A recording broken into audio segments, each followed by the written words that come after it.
Tayland hükümeti kendi topraklarını ikiye bölen devasa bir kanal inşa etmeyi düşünüyor.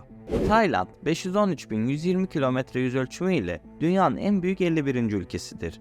Büyüklüğünü ülkemizle kıyasladığımız vakit neredeyse bizden 2 kat daha küçük bir ülke olduğunu söyleyebilirim. Ancak uzunluk konusunda kıyaslamak gerekirse burada işler değişiyor. Çünkü uzunluk kıyaslamasında 2 tane Türkiye'ye bedel bir coğrafyaya sahipler. Polonya'dan İtalya'yı kadar kapsayan bir uzunluktan bahsediyorum. Nüfusu ise resmi rakamlara göre 68 milyon dolaylarındadır ve bu da Tayland'ı dünyanın en kalabalık 20. ülkesi yapmaktadır.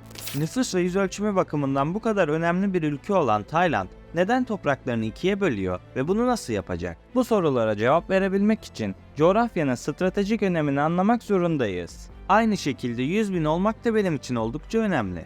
Abone olarak ve videoyu beğenerek bana destek olabilirsin. Güneydoğu Asya, deniz taşımacılığı ve ticareti için oldukça önemli bir bölge.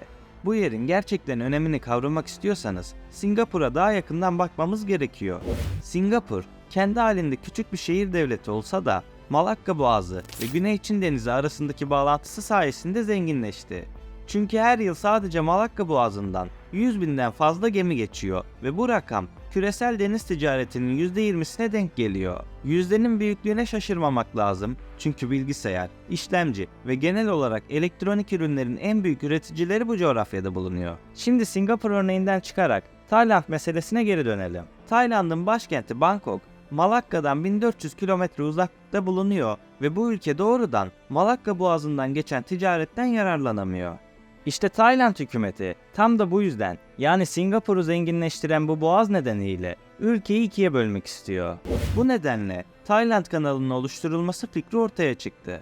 Oluşturulan bu kanal hem ülkeyi ikiye bölecek hem de Tayland'ın kendi kanalına sahip olmasını sağlayacak.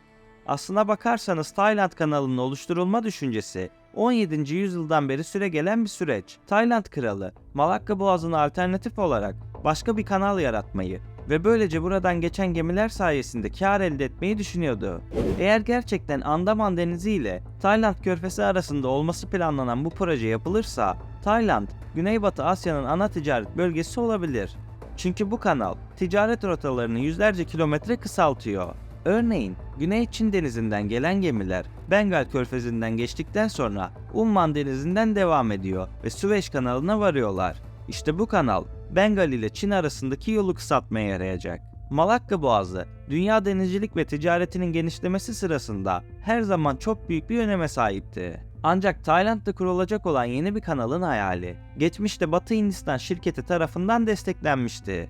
Buradaki Britanya kontrolünün sonlanmasının ardından Tayland kanalı fikri sadece bir milli hatıra haline dönüştü. Fakat Tayland bugün kritik jeopolitik gerilimlerle karşı karşıya. Bu da yeni kanalın inşası hakkındaki kararları tetikliyor. Ülke, seçilmiş Başbakan Thaksin Shinawatra'ya karşı gerçekleştirilen askeri darbenin ardından 2006 yılından bu yana anayasal monarşiyle yönetiliyor diyebiliriz. Başbakan, yönetimi boyunca özellikle yolsuzluk iddiaları nedeniyle birçok eleştiriye maruz kalmıştı. Thaksin, Birleşmiş Milletler Genel Kurulu'nda bir konuşma yapmak üzere New York'ta bulunurken askeri liderler anayasayı askıya alarak bir geçiş hükümeti kurdu ve olağanüstü hal ilan etti.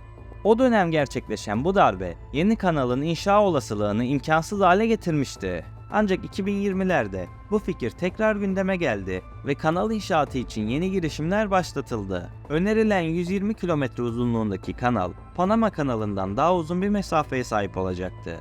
Projenin yararlarına değinmek gerekirse, Tayland Malakka Boğazı'ndan geçen ticari faaliyetlere dahil olamadığı için bu kanalı yaparsa gerçekten buradan çok para kazanabilir. Ancak burası öyle bir coğrafya ki sadece Tayland'ın değil, birçok ülkenin geleceğe dönük planları var. O ülkelerden birisi de tartışmasız Çin. Yeni İpek Yolu üzerinde yoğunlaşmış durumdalar ve bu projeler için milyarlarca dolar harcıyorlar. Ülkenin doğusundaki limanların dışında Endonezya'daki Jakarta ve Malezya'daki Kuala Lumpur limanlarını daha da güçlendirmek istiyorlar. Ancak bu proje Tayland limanlarını kapsamıyor. Elbette Tayland kendi kanalını inşa ederse Çin bu konuda bazı revizeler yapacak. Öte yandan bölgeye yakınlığıyla bilinen Hindistan gibi bir gerçek de var. Hindistan, dünyanın en büyük 7. ihracatçı ekonomisine sahip. Hindistan'a daha yakın olan yeni bir kanalın inşası, Hindistan için süreci hızlandırabilir gibi görünse de Tayland kanalı fikri, Çin ve Hindistan arasında çıkar çatışmasına neden oluyor.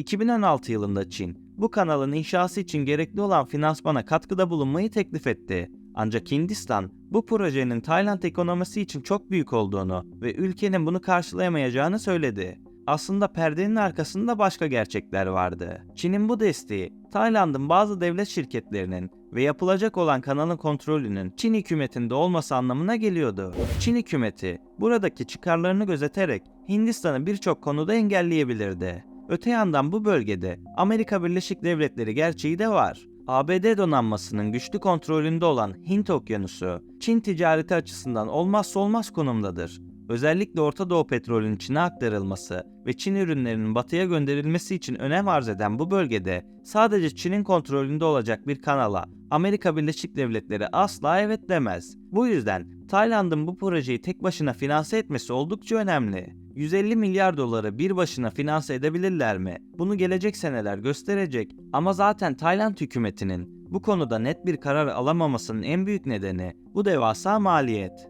Maliyetinin dışında Tayland kanalı birçok benzerlik açısından Panama kanalı ile karşılaştırılıyor. Ancak iki kanal arasında çok büyük bir fark var. Panama kanalı yolculukları haftalarca kısaltırken Tayland kanalı süreyi sadece 2 veya 3 gün kısaltabiliyor. Ayrıca Panama ortalama 91 metre genişliğe sahip iken Tayland kanalı coğrafi nedenlerden ötürü yalnızca 40 ila 50 metre genişliğe sahip olacak şekilde inşa edilecek. Bir yük gemisinin ortalama genişliği yaklaşık 32 ila 58 metre olduğu için bu durum büyük gemilerin kanaldan geçişini kısıtlayacak gibi duruyor. Haliyle kanalın en büyük handikaplarından birisi bu. Fakat yine de eğer Tayland bu projeyi bitirmek için gerekli finansmanı bulabilirse önümüzdeki yıllarda önemli bir ekonomik kalkınmanın içine girebilir.